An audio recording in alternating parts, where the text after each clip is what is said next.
Hi, James. Actually, when I was a high school student, math was my favorite subject. Oh, great. I'm just curious to know what first got you into maths? It's strange looking back now because I think I've always somehow loved logic puzzles and games like this, and mathematics is just, to me, a hugely satisfying version of big structural logical problems. So when I was a young child, I always liked logical games and I liked building things with Lego and things like this, and maths just always seemed a natural extension of this, that it was asking all these fun, challenging questions that tried to get you to think in really creative ways. In East Asia, young students tend to discuss their future with their parents, including their subjects at university. What was your parents' reaction when you first talked about your maths topic? My parents were very encouraging. They were both linguists, so they weren't really associated with maths at all, but they knew that I really enjoyed maths at school and I tended to get good grades at maths, so they were very encouraging that I should go on to do maths if that's what I enjoyed. Did you always know you would become maths fellow at Oxford?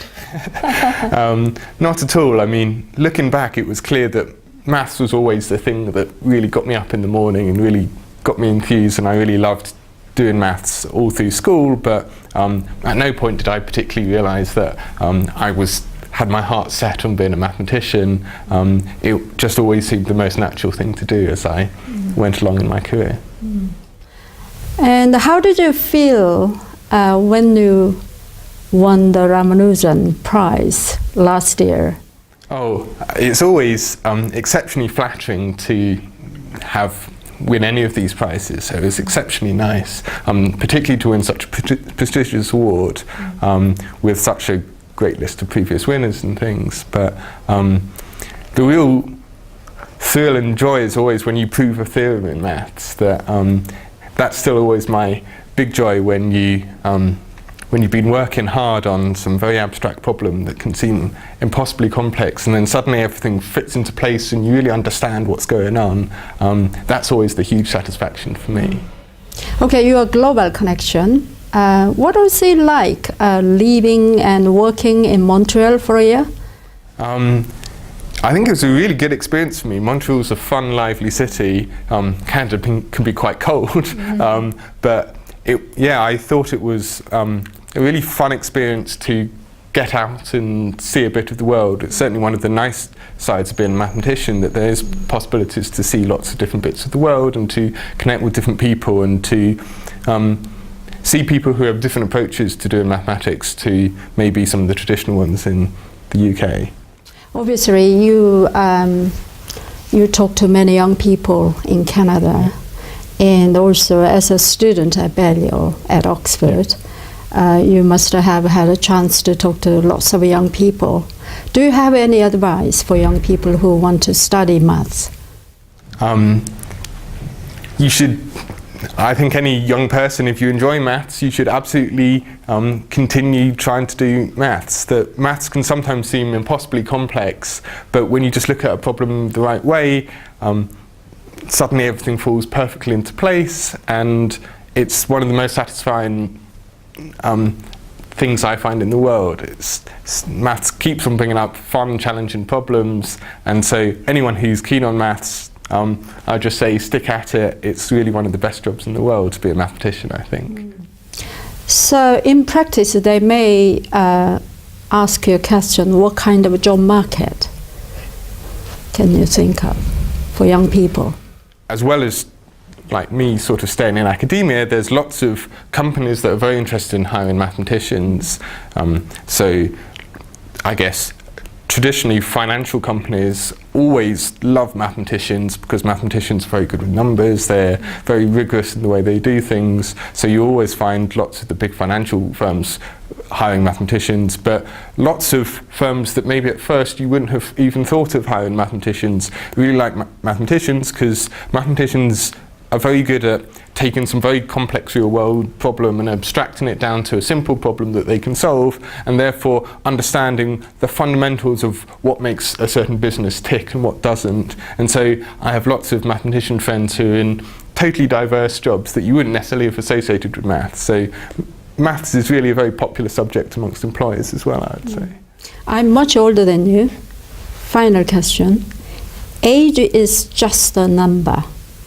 Any views on that?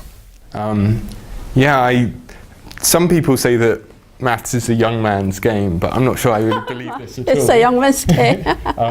That some of my work has been very closely related to similar breakthroughs by a Chinese mathematician, Yuteng Zhang, working in the US, and he wasn't a particularly famous mathematician, but suddenly produced a absolutely outstanding breakthrough at the age of 55. So whilst at the moment I'm on the young age end of the spectrum, I think anyone who spends their time doing maths can do maths, and I do think that age is just a number in this case. So numbers, I can think of quantity. For example, how much money do you have? How many houses do you have? How many girlfriends do you have? No, I'm joking. Can you think of any example with regard to quality when you think of numbers? Is it too difficult question? It's certainly a difficult question. I mean, there's lots of different important properties of numbers. So for some questions, like how wealthy you are, the precise digits don't really matter too much. It's just approximately how big the number is really what you're interested in.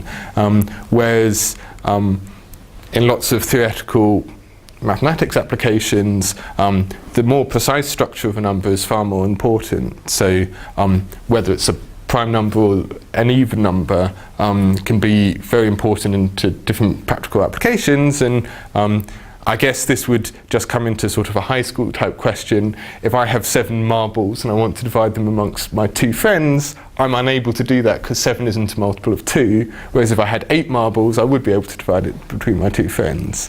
And so this is a different property of numbers that's different to just how big the number is, that can be interesting and important in lots of mathematical applications. I thoroughly enjoyed your mathematical points of view on life. Thank you very much. Thank you very much.